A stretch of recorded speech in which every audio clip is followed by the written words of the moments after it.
नमस्कार दोस्तों, आप सभी का स्वागत है एक्सरसाइज एक्सपर्ट में। आज हम पहुंच गए हैं प्रश्न नंबर 1.14 जो कि है क्लास 12 के रसायन विज्ञान एनसीईआरटी के अध्याय 1 विलेन से।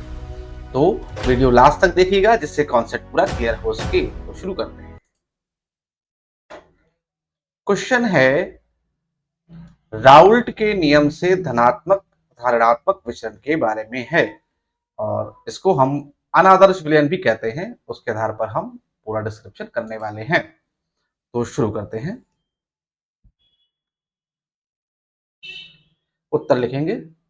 जब कोई विलयन सभी सांद्रताओं पर राउल्ट के नियम का पालन नहीं करता है तो उसे अनादर्श विलयन यानी नॉन आइडियल सॉल्यूशन कहते हैं। इन विलयनों में वाष्प दाब राउल्ट के नियम द्वारा अनुमानित दाब से भिन्न होता है। तो ये दो प्रकार के होते हैं। तो वन बाय वन दोनों को समझेंगे, उसके बाद कंपैरिजन भी करेंगे, इसलिए वीडियो लास्ट तक जरूर देखिएगा। तो पहला पॉइंट क्या होता है? धनात्मक विचलन, पॉजिटिव डिविएशन। तो क्या है ये? जब किसी विलयन का प्रायोगिक वाष्पदाब प्रयोग द्वारा प्राप्त वाष्पदाब राउल्ट के नियम द्वारा अपेक्षित वाष्पदाब से अधिक होता है, मतलब राउल्ट का नियम लगाने के बाद जो वाष्पदाब आना चाहिए कैलकुलेशन के बाद से अधिक होता है, तो इसे धनात्मक विचलन कहते हैं। कारण क्या क्या हो सकते हैं? ऐसा तब होता है जब विलेय विलायक अणुओं के बीच का आकर्षण बल A टू B बॉन्ड शुद्ध अवयवों के आकर्षण बल A टू A और B टू B से कमजोर होता है। इस कारण अणु आसानी से वाष्प अवस्था में चले जाते हैं। दूसरा क्रिटिक्स क्या होता है?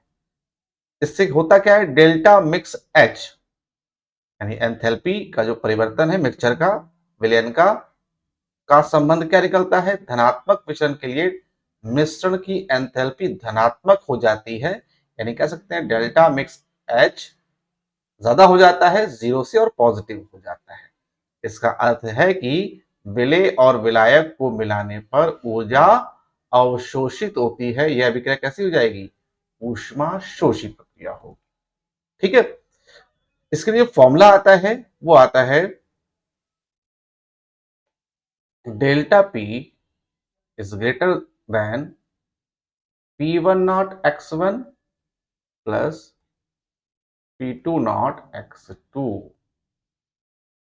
ठीक है, नेक्स्ट ऋणात्मक विचलन क्या होता है? इसमें नेगेटिव डिविएशन होता है। ये जब किसी विलयन का वाष्प दाब राउल्ट के नियम द्वारा अपेक्षित वाष्प दाब से कम होता है तो इसे ऋणात्मक विचलन कहते हैं।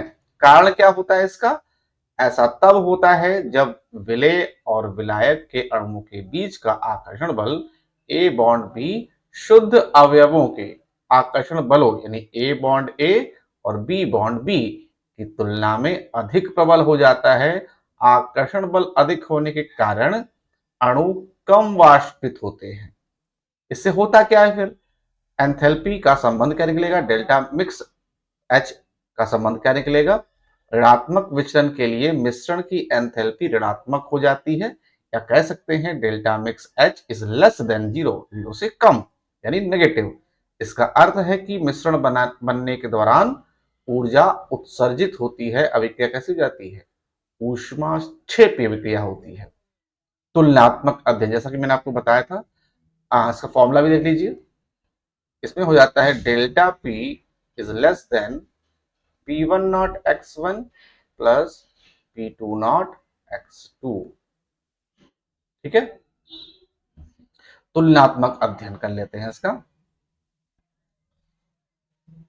तुलनात्मक सारणी के द्वारा पहले पॉइंट में हम लिख रहे हैं गुण, दूसरे में धनात्मक विचलन और तीसरे में हम लिख रहे हैं ऋणात्मक विचलन। तो पहला आधार है वाष्प दाब का, दूसरा आकर्षण बल का, तीसरा डेल्टा मिक्स H एंथैल्पी और डेल्टा मिक्स आयतन यानी वॉल्यूम V। तो सही समझेंगे इसको। धनात्मक विचलन में यह अपेक्षित से अधिक निकलता है, ऋणात्मक विचलन में ये अपेक्षित से कम निकलता है।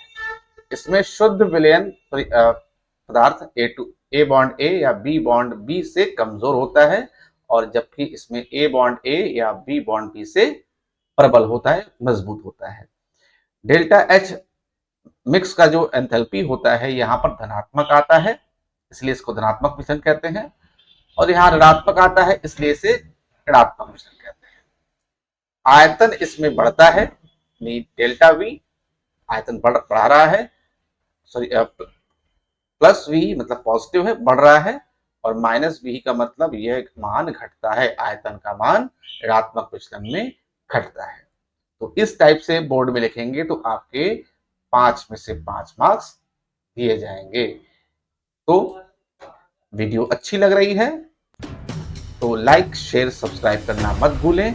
यहाँ पर एक्सरसाइज एक्सपर्ट में एक्सरसाइज के एक एक क्वेश्चन पे बारीकी से समझाया जाता है, और कोई भी क्वेश्चन हो, चाहे न्यूमेरिकल हो और चाहे थ्योरेटिकल, दोनों ही समझाए जाते हैं, कोई भी क्वेश्चन छोड़ा नहीं जाता है। इसलिए ये बहुत फायदेमंद होता है सभी बोर्ड एग्जाम और नीट IIT जो प्रिपरेशन कर रहे हैं। तो मिलते हैं अगले क्वेश्चन 1.15 में, तब तक के लिए नमस्कार।